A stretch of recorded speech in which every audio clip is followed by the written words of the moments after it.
정치 구단주, 예. 박지원 의원 나오셨습니다. 민주평화당이죠. 평화민주당, 민주평화당 헷갈립니다, 계속. 예. 다 알아듣는데 공장장 지능이 낮습니다.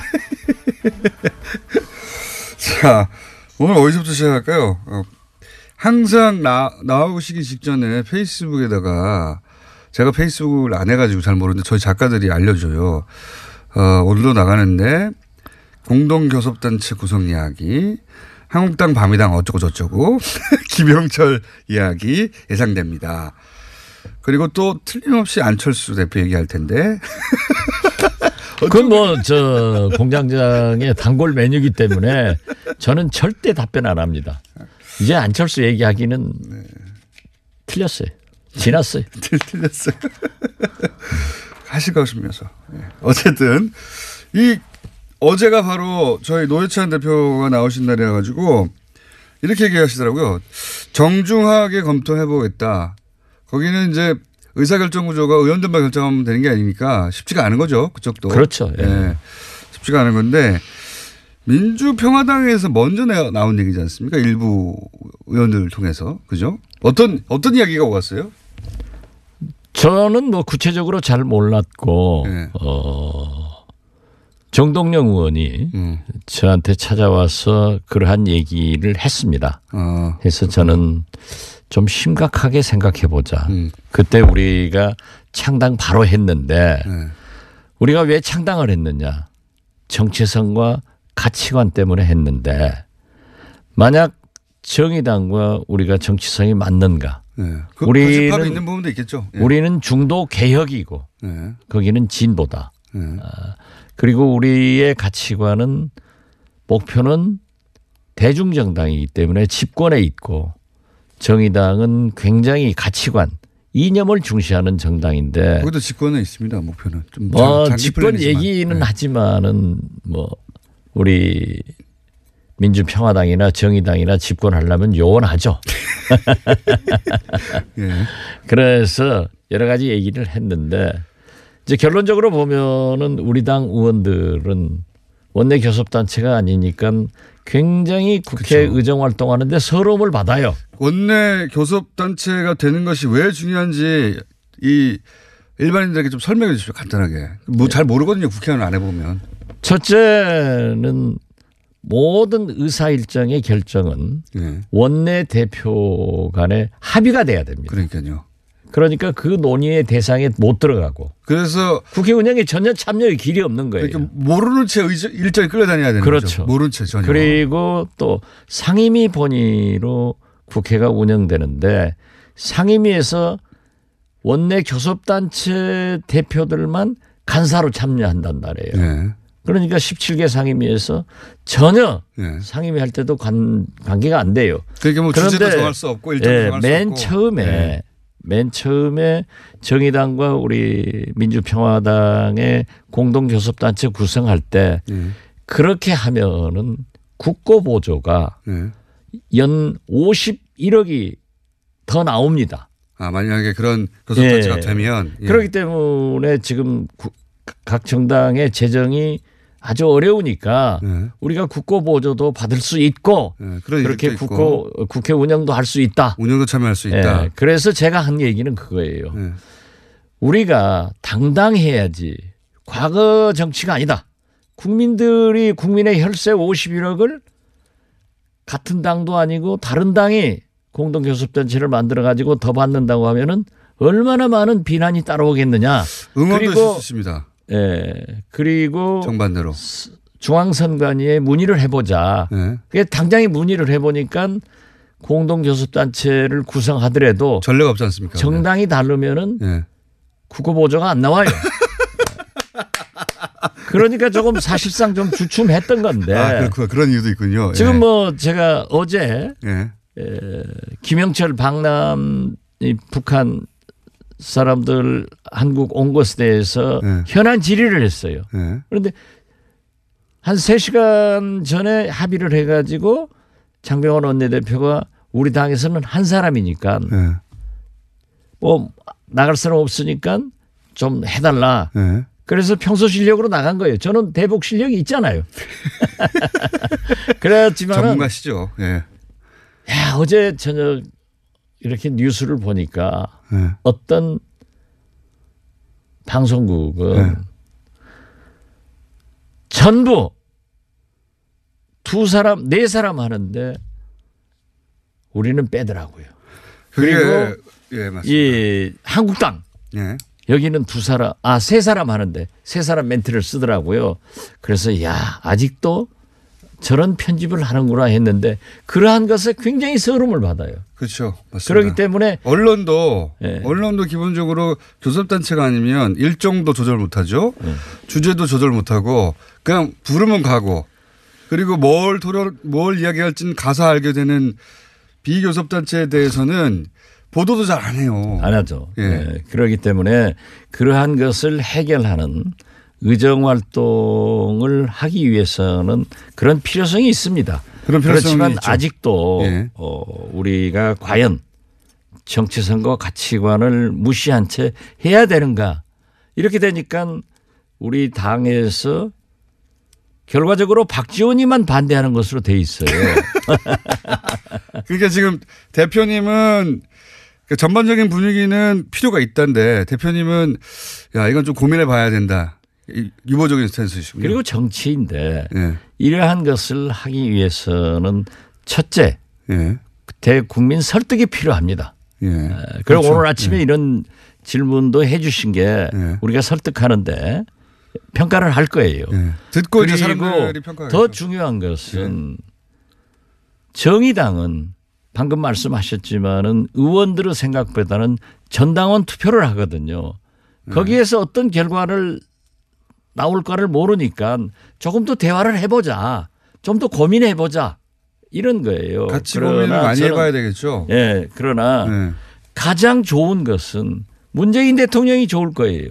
민주당이 좋은 거예요. 민생이 좋나요 이게? 지금 개헌, 예. 선거제도 개편, 적폐청산, 개혁에는 우리가 자동적으로 민주당, 민주평화당, 정의당이 함께 하고 있습니다. 범진보 블럭이라고 불리죠. 그렇죠. 예. 그러는데 최근에 창당된 바미당이 밤이다. 자기들은 부인하면서도 급속도로 예. 한국당화 돼간단 말이에요. 지금 뭐든지 같이 하는 거예요. 지금 같이 어제 하고 대정부 같이 하고 있나요? 현안 질의도 똑같아요. 그래요? 예. 그러기 때문에 현안 질의 못 봐가지고 제가. 예. 우리가 좀 그런 면에서 근데 이제 선거에서는 절대 연대하지 않는다고 그러잖아요. 절대. 그 절대가 어디 있어요. 그렇게 가고 있는데. 아니 나 깜짝 놀란 게요. 어제 유시민 대표가 예. 모대학 강연 가서 유시민 대표가 아니고요. 유시민 작가입니다. 참 자꾸 난 유승민 대표가 유승민. 예, 유승민 예, 유승민. 대표가 모대학 강연에 가서 한국당이 반성하고 거듭나면은 바미당이 있을 이유가 없다. 이렇게 벌써 선언했더라고요. 그러니까 그 그런 길로 말까지. 예. 가는 거예요. 반성하고 거듭나면은 바미당이 존재할 필요가 없다. 반성과 거듭의 기준이 있나요? 그건 자기가 생각하기 나름이죠. 그렇기 때문에 네. 뭐 지방선거 단일화나 모든 이념 대북 문제도 똑같잖아요. 그리고 어제 질문도 똑같아요. 그러면 그렇게 되면 특히 유승민 대표가 이렇게 한국당이 반성하고 거듭나면은 바른미래당이 있을 이유가 없다 하는 것은 우리가 처음에 지적한 대로 통합의 길로 가고 있는 거예요. 네. 제가 안철수, 남경필 이 두 분의 주적 발언도 주적이 아픈 게 아니에요. 네. 단일화로 가는 그 길목에서 박지원이가 콕 집으니까 그게 아픈 거예요. 그게 들켰다고 봐서. 그렇죠. 네. 연대 안 한다고 그랬는데. 네. 그런데 지금 현재 모든 게 그렇게 가고 있잖아요. 지금쯤이면 자유한국당의 서울시장 후보군들이 계속 거론돼야 되는데 잘 등장하지 않고 있죠. 맞죠. 네. 그래서 어쩔 수 없이 그러니까 그렇게. 네. 제가 점쟁이라니까요. 그리고 그 점은 점쟁이시죠. 네. 근거에 의해서 한 거예요. 네. 정보에 의해서. 네. 예. 정보와 첩보에 의해서. 그러면 결국 안철수 대표가 자유한국당과 바른미래당의 어떤 새로운 결합체 속에 들어갈 수 있겠네요. 그래서 그건 내가 아직 그러면 또 그렇게 했다가 안철수 대표는 고소를 좋아하잖아요. 또 고소하니까 저는 모르겠어요. 그렇게 하면은 저는 그러구나 이렇게 참 좋은 이해를 하겠습니다. 좋은 이해를. 그래서 저는 그래요. 네. 이렇게 유승민 대표가 한국당이 반성하고 거듭나면 바른미래당이 반미당이 존재할 이유가 없다라고 했으면은 우리 박주선, 김동철, 주승용, 권은희 이런 분들은 김관영 의원이요. 특히. 김관영 죽어도 한국당하고 척결의 대상이기 때문에 같이 안 한다 했는데 이러한 얘기를 듣고도 아무 말씀 안 하고 있는 그분들이 앞으로 저는 우리 민평당으로 오실 거다. 그러니까 저는 지금 이 순간에도 그분들을 비난하지 않습니다. 올 거예요. 올 것이다. 그런 시점이 되면. 어떻게 지금 보세요. 박주선 의원 선거구에서는 구청장, 광역기초위원들이 다 탈당했어. 그렇습니까? 주승용 의원 선거구도 다 탈당하고 김관영 의원 선거구도 마찬가지고 그렇게 하고 있는데 거기 어떻게 남아있겠어요. 정치인이. 굉장히 어려움에 처해 있다고요. 게다가 또 이런 발언까지 나오고. 거기다 이런 발언이 나오는데 그걸 그분들이 몰랐잖아요. 속았잖아요. 그렇기 때문에 이건 잘못이다 하고 지적을 하고 빨리 움직여주면은 자동적으로 우리도 원내교섭단체가 되고 또 그런다고 해서 뭐 정의당하고 함께 안 한다 이게 아니에요. 우리도 좀 심사숙고해서 생각을 해야지. 그래서 제가 얘기를 했어요. 지금 이게 공동 교섭단체가 되면 교섭단체가 된다는 게 합당한다는 건 아니니까. 아니죠. 아니지만 개별 사안에 따라서. 아니지만은 과거 이해창 선진당과 문국현 창조한국당이 그런 기형적인 원내 교섭단체를 구성해 가지고 결국 두 곳 다 실패를 했단 말이에요. 지금 현재는 아마 우리가 의석이 그래도 많으니까 장병환 원내대표가 하다가 이제 또 6개월 뭐 1년 후에는 정의당 원내대표가 하면은 완전히 다릅거든요. 공통점도 있다니까요. 그랬을 때 과연 그것을 어떻게 극복할 수 있는가 이런 것들이 문제가 됩니다. 되긴 되겠죠. 네, 되죠. 그러나 지금 현재는 한국당 바미당의 저 가속화되는 보수화 국정방해 이런 것을 민주당 민평당 정의당이 개혁 세력으로서 적폐청산하고 개혁하는데 새로운 대한민국을 만드는데 남북관계를 개선하는데 합쳐주자. 또 개헌과 선거제도 개편 문제에 대해서도 우리가 공동보조를 하자. 이런 것에는 나는 적극적으로 동조를 합니다. 자, 그 공동교섭단체는 그러면 양쪽 모두 깊이 논의해 보는 것으로. 그렇죠. 그러니까 저만 하더라도 오늘 만약 이 방송을 우리 민주평화당 의원들이 들으면은 특히 조배숙 대표나 장병환 대표 제일 좋아할 것은 아마 정동영 의원이 들으면은 굉장히 좋아할 거예요. 박지원 대표도 마음이 바뀌고 있구나. 처음에는 좀 더 강하게 반대하셨군요. 난 절대 안 된다. 처음에는. 이걸 설득해야 된다. 그리고 어떻게 우리가 국고보조 더 받으려고 그런 짓을 안 하냐. 국고보조가 새우선은 아닌 것 같아요. 지금 보니까. 네. 그러면은 바로. 근데 그거는 맞죠. 다행히 오히려 잘 됐어요. 없으니까 더 잘 된 거죠. 그러니까 국민들이 이러한 것을. 필요하냐 아니냐만 지금 현재 되니까. 이번 평창올림픽을 치르고도 물론 일부 보수 국민들에서는 절대 우리를 비난하겠지만은 많은 남북 평화를 바라는 국민들 개헌과 선거제도 개편 이런 것을 바라는 국민들은 오히려 지지를 해줄 수 있으니까 우리가 또 설득도 하고 또 뭐 솔직히 말씀드려서 정의당 당원들도 이해를 해서 만약에 우리가 합의를 했는데 정의당 당원들이 당원 투표로 부결시켜 버리면은 우리가 되겠느냐. 그러니까 이런 것들이 네. 굉장히 설득의 기회다. 네. 그래서 아마 정동영 의장 들으면 기분 좋아할 거예요. 저는 굉장히 의미 있는 실험이 될 수 있고 잘만 물론 뭐 공장장이야 본래 좌파니까. 민주평화당에도 저는 굉장히 힘을 받을 수 있는. 아니 그런 그 힘을 받고 안 받고는 우리가 잘 알고 있으니까 잘 알고 강요하지 말라니까요. 강요하지 말라니까. 그러면 우리 당으로 들어와요. 김영철 박람을 간단하게 평가해 주시면요. 그리고 가장 중요한 지금 사실 그 김대중 전 대통령이 큰 발자국을 남기셨잖아요. 남북 문제에 있어서. 그리고 나서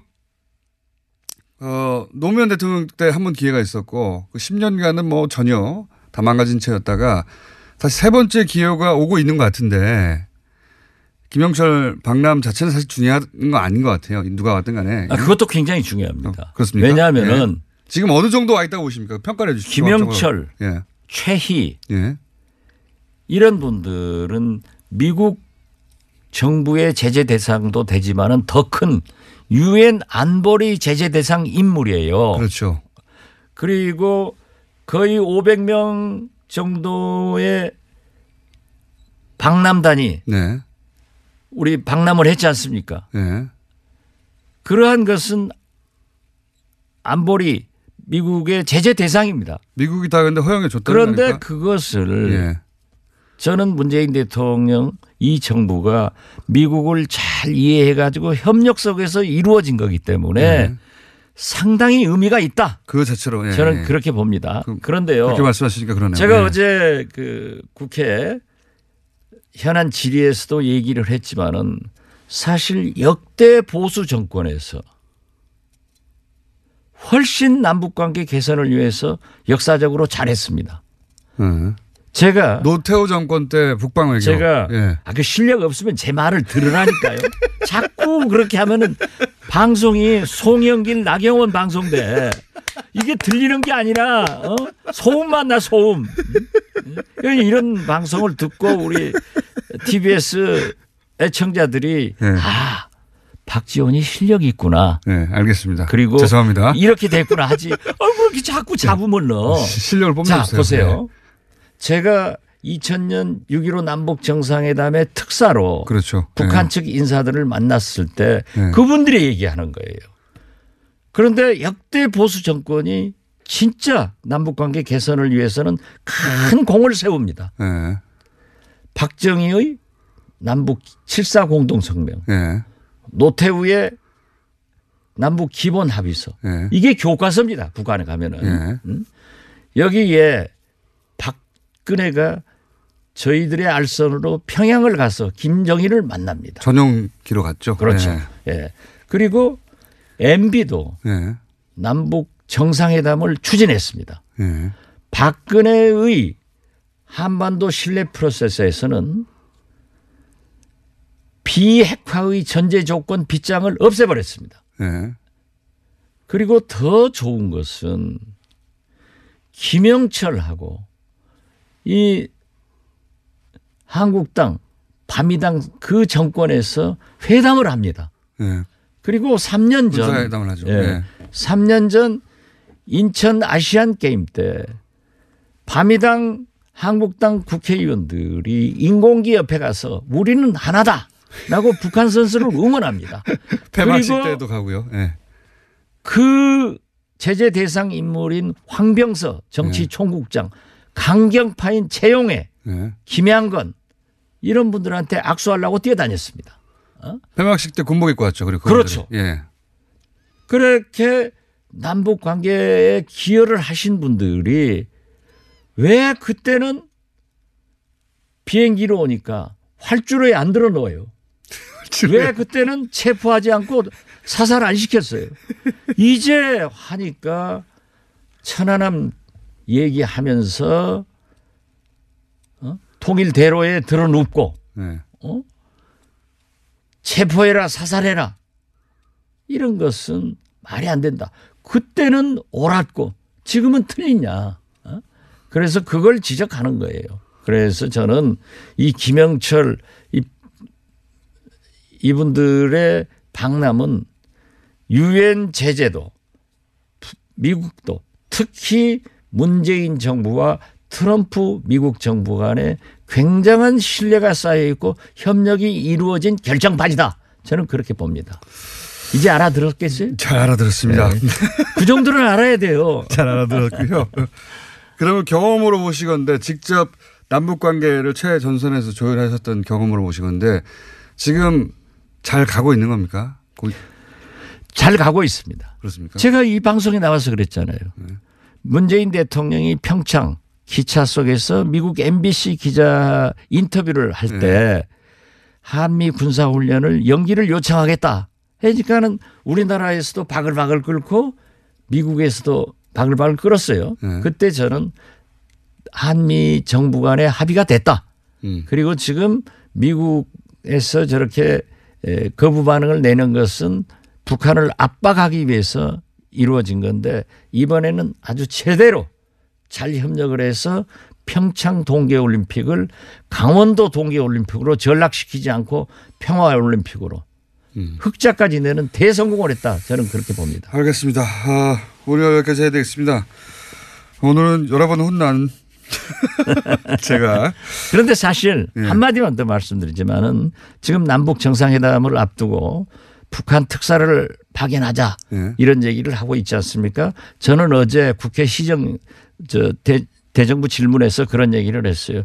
그 전에 미국으로 미국 특사를 먼저 보내고 한미 정상회담을 해서 이번에 김영철과 김여정과 김영남과 대통령과 우리나라 정부 고위층 사이에 나눈 얘기를 우리 국민들한테 지금 밝히지를 못하고 있잖아요. 그렇죠. 상당한 얘기가 왔고 갔을 그렇겠죠. 거예요. 그 얘기를 트럼프 대통령에게 자세히 설명해서 그분이 결정할 수 있도록 하는 것이 순서다라고 했더니 언론에 보도 많이 되더라고요. 전문가들은 다 그런 얘기 하더라고요. 북한이 아니다. 미국을 먼저 미국입니다. 미국을 보내야 된다. 네. 그래서 미국의 한미 동맹과 한미 신뢰가 필요하고 어떤 의미에서 보면은 김정은 위원장도 문재인 대통령으로부터 트럼프 대통령의 음성을 듣고 싶어 하고 있습니다. 다시 말해서 북한 핵은 북미 간의 문제이기 때문에 맞습니다. 그러한 것을 하는데 지금 현재 문재인 대통령께서 이번 굉장히 우리가 염려했잖아요. 처음에는. 그런데 그 평창 올림픽을 치르면서 잘했기 때문에 거기까지 가서 남북 정상회담을 하는 것이 좋다. 그리고 패럴림픽 이 기간이 평화의 기간이기 때문에 한미 군사훈련 문제 같은 것도 한번 북한도 열병식을 축소해서 그렇죠. 해줬기 때문에 우리도 한번 성의를 보일 필요가 있지 않느냐 이런 걸 제안했습니다. 알겠습니다. 남북 문제 전문가이시자 저를 항상 타박하시는 민주평상의 박지원 의원이었습니다. 감사합니다. 감사합니다. 네. 자, 그것마저 알려주면 오늘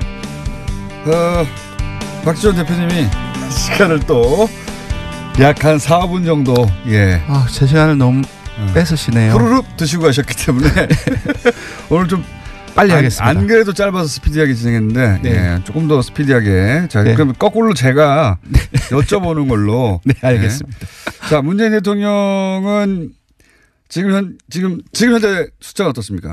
65.5입니다. 똑같네요. 그럼 조금 다르죠. 0.2%포인트 내렸습니다. 0.2%. 그럼 안 취급하는 것으로. 네, 하여튼 65%를 유지하고 있는데 주초하고 소위 이제 TK 민심을 움직일 수 있는 구형. 30년 구형.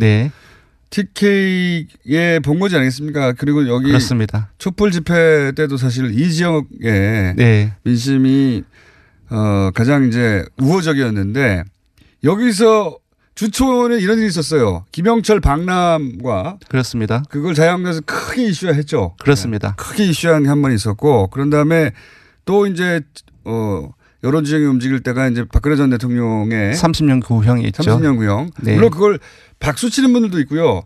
굉장히 부당하다고 생각하는 분들이 있는데 그렇죠? 요 두 사건으로 출렁출렁했을 것이다. 네네. 맞죠? 맞습니다. 제가 숫자부터 먼저 불러드리겠습니다.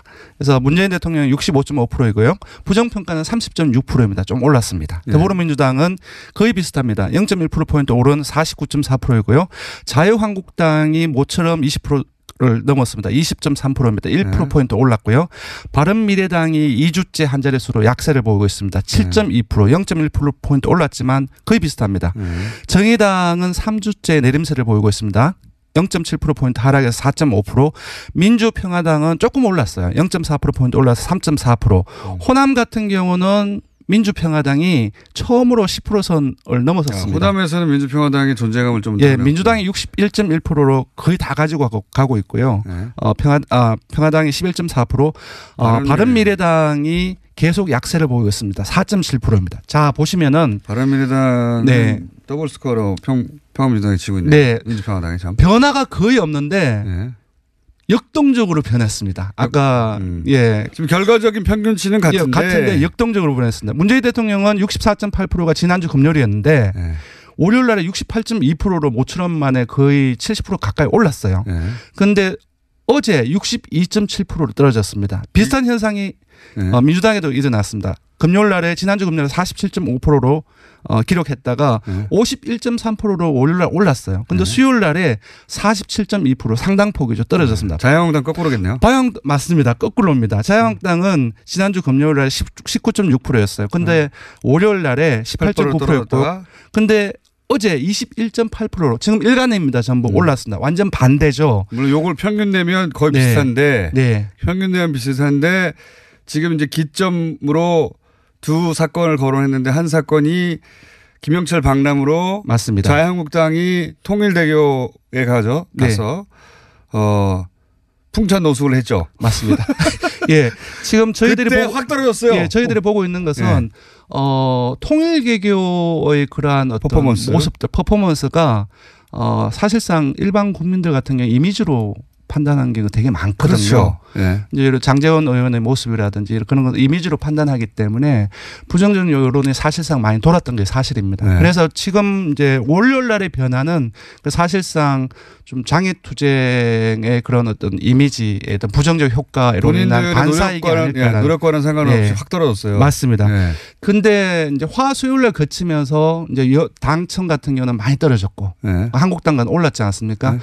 박근혜 대통령에 대한 30년 구형 이것이 정말로 컸던 것 같아요. TK 지역에서 이것이 극명하게 맞습니다. 극명하게 드러나는데 TK 같은 경우는 문재인 대통령 지지율이 거의 지지율이 낮아졌을 때도 TK에서도 긍정평가가 높았는데 아주 정말 제가 보기에는 한 두세 번째인 것 같은데 두세 번째 만에 부정평가가 높게 나타났습니다. 그렇죠. TK 60대 이상 보수층에서 박근혜 전 대통령 30년 구형에 대해서 이거 선거도 아니에요. 맞습니다. 구형인데 이제 구분을 잘 못하는 경우도 있으니까. TK에서 9.8%포인트 빠져가지고 38.8%가 나왔고요. 민주당 역시 많이 빠졌습니다. 27.1% 나왔고요. 한국당은 40%대로 올랐었습니다.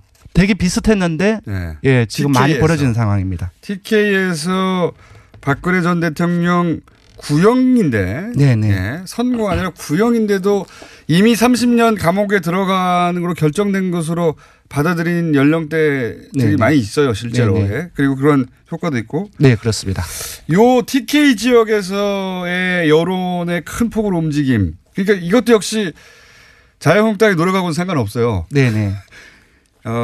상관없이 앞에 것은 자유한국당의 노력과 정반대로 지지율을 깎아먹은 이번엔 자유한국당의 노력과 상관없이 박근혜 전 대통령의 선고만으로 이렇게 큰 폭으로 움직였다. 지금 시간이 없어서 더 말씀드리기 힘들지만 보수층에 대한 어떤 자유한국당으로의 결집 현상도 상당히 많이 나타나고 있고 이러한 현상은 조금씩이긴 하지만 선거가 이제 지선이 얼마 남지 않았지 않습니까? 계속 자유한국당의 지지율은 조금씩 높아질 가능성이 매우 높다라는 생각이 듭니다. 이 전선에 서야 되니까요. 선거 때는. 지금 이제 자유한국당의 고민이 이제 확 될 것 같아요.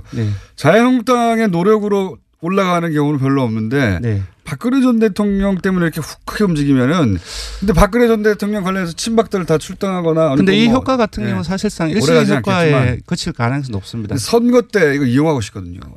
정치인들은. 근데 시간이 없어서 빨리 다음으로 넘어가겠습니다. 마지막 이명박 전 대통령 구속 수사해야 하는가? 저희가 물어봤습니다. 예, 이제 이제 소환이 임박했다고 지금 알려지고 있는데요. 네. 이제 숫자부터 알려드리면은 찬성한다가 67.5%이고요. 반대한다가 26.8%로 한 10명 중 7명이 대다수가 찬성을 하고 있고요. 여기서 주목할 점은 매우 찬성한다. 네. 강하게 구속을 해야 된다는 의견을 가진 사람이 52.6%가 나왔습니다. 이게 보통 절반 이제 이상이 나왔습니다. 찬성한다고 찬성하는 편이다라고 묶었을 때 보통은 매우 찬성은 한 30, 40 정도 되고 그렇죠? 어떤 사안이든 간에 찬성하는 편이다가 거의 비슷하거나 좀 더 많을 때도 있는데 이건 찬성에서는 압도적으로 매우 찬성이 많네요. 맞습니다. 전체적인 어떤 찬반 결과도 그렇지만 태도의 강도를 봤을 때 좀 이명박 전 대통령의 혐의에 대한 국민들의 인식을 알 수 있는 부분들로 역시 대부분의 어떤 지역 그 모든 연령층, 그 정당 지지층, 뭐 진보층 중도 전부 다 찬성이 높은데 한국당과 보수층 그리고 TK하고 바른미래당이 반대가 매우 높거나 우세한 양상을 보이고 있습니다. 한국당 바른미래당의 전신인 정당에서 본인들의 뿌리가 되는 정당에서 배출한 대통령이니까 그럴 수밖에 없죠. 자. 조사 기호 알려주시죠. 네. 이번 주중조사는 TBS 의뢰로 이번 주 월요일부터 수요일까지 조사를 했습니다. 전국 19세 이상 1,503명을 대상으로 했고요. 유무선 전화면접, 자동응답 혼용 방식으로 실시를 했습니다. 표본 오차는 95% 신뢰 수준 플러스 마이너스 2.5%포인트, 응답률은 5.5%였습니다. 리얼미터 권순정 실장이었습니다. 고맙습니다.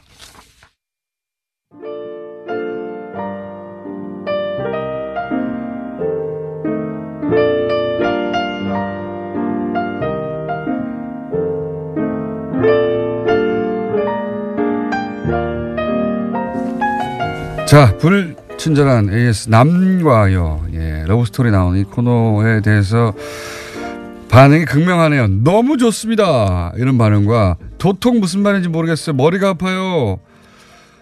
또 한 분은 알람을 그렇게 울려도 일어나지 않던 가족들이 이 방송을 틀었더니 다 일어났습니다.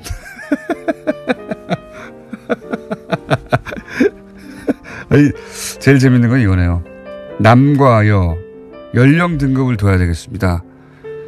4살 난 저희 아이와 같이 듣는데 아이가 너무 무서워하네요. 내용과 상관없이 너무 무서워하는 거예요. 박지원 대표님에 대한 방송도 또 이런 식으로 갈리네요. 아니 박지원 대표님을 차츰 사랑하게 되었네요. 이럴 수가. 박지원 대표님과 노회찬 대표님은 박빙. 또 한 분은 리얼미터를 더 듣고 싶습니다. 박 대표님 시간을 좀 줄여주세요. 이런 분도 있고요. 재밌습니다. 예. 그 외에 손님이 떡을 다 사고 김원준 공장장의 라디오를 듣느라 계속 그 자리에 앉아 계시네. 바빠 죽겠는데. 이거 왔군요. 병실 배틀. 어제 이제 어떤 할아버지가 TV조선을 크게 틀어놨길래 본인이 뉴스공장을 하루 종일 틀어가지고 서로 방송 배틀이 벌어졌다고 했는데 병실 배틀에서 이겼다고 합니다. 어떻게 했는지 써주셔야지. 그냥 이겼다고. 어떻게 했는지 써주세요. 김종환 씨. 네, 여기까지 하겠습니다.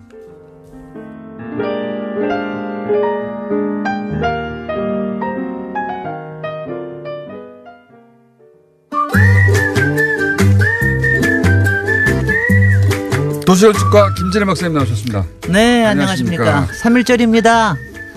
그러니까요. 저는 태극기의 의미를 정말 새롭게 찾아야 되는 날입니다. 새롭게 찾아야죠. 태극기 굉장히 많이 오늘 광장에 나올 텐데. 많이 보실 텐데. 네. 정말 이 만세 운동으로 정말 저걸 해야 되는데. 만세 운동 때 들고 나온 건데 이게. 글쎄 말이죠. 예. 네. 지금은 이제 성조기하고 세트로 들려서 가끔 이스라엘 국기와 함께 등장하고 있습니다. 이스라엘 국기까지. 제가 마침 3.1절에 오늘 뉴스공장에 나오게 돼서 일제 잔재라기보다는 일제가 우리 도시의 한 일들, 더군다나 이제 특히 경성, 서울의 한 짓들, 끔찍한 짓들을 이제 가지고 오늘 좀 얘기를 하려고 그러는데. 일제가 서울의 한 짓. 네, 한 짓들이 이제 처음 들어보는 주제입니다. 아니 근데 이게요.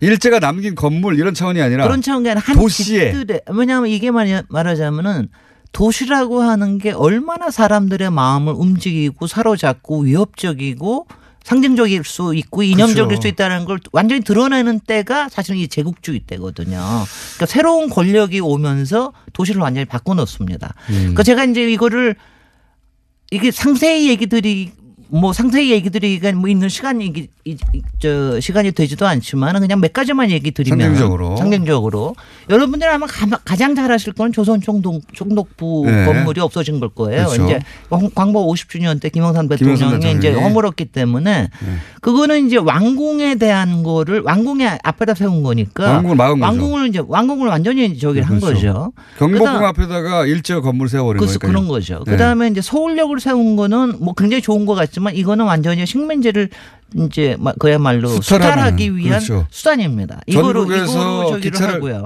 전국에서 이제 물자를 실어와 가지고 그다음에 그러면서 성벽을 완전히 허물어 버립니다. 이거는 이제 그러면서 이때부터는 이제 모든 걸 근대화라는 이름으로 다 하지만 성벽을 다 허물어 버리고 그다음에는 원래 조선 시대 한양의 구조는 이렇게 도로가 이렇게 격자형이라는 게 없어요. 그러니까 이렇게 크게 육조거리, 그러니까 지금으로는 세종로하고 그다음에 운종가, 종로, 요것만 있고 나머지는 그냥 다 이렇게 거미줄처럼 퍼져 있는 거였는데 이 이외에다 격자를 다 해버립니다. 그러니까 충무로나 율곡로나 뭐 청계천로나 을지로 생기는 게 다 이때 생긴 거예요. 근데 이때 생기면서 이제 맥을 끊어버리죠. 가령 종묘하고 창덕궁을 이제 사이를 율곡로로 끊어버리라든가 이런 것들을 이제 끊어버리는데 의도적인 거네요. 네. 길을 내는 것도. 네. 그 중에서 이제 가장 끔찍한 짓은 남산입니다. 그러니까 그때도 왜냐하면 그때도 몇 개 자기네들 거점 지역을 만들면 용산과 남산 그다음에 전차로 연결된 왜 전차 교회 지역이라고 하는 신촌 또 노량진 쪽에 이런 쪽으로 해서 자기네 거점을 만드는데 남산은 사실은 별로 그렇게 조금 낮게 치던 데였어요. 근데 남산에다 무슨 짓을 하느냐. 신사를 세웁니다. 신궁이라 그런 거 하는 걸 세워요. 그리고 1000계단을 이거 봐. 이거 난 이럴 수가 없는 거야. 남산의 신사는 뭐 처음 듣는 얘기인데. 지금까지 하신 얘기는 대충 들었던 얘기인데. 그래서 근데 이거를요. 1000개의 계단을 만들고 지금 사진으로만 봐도 압도적이에요.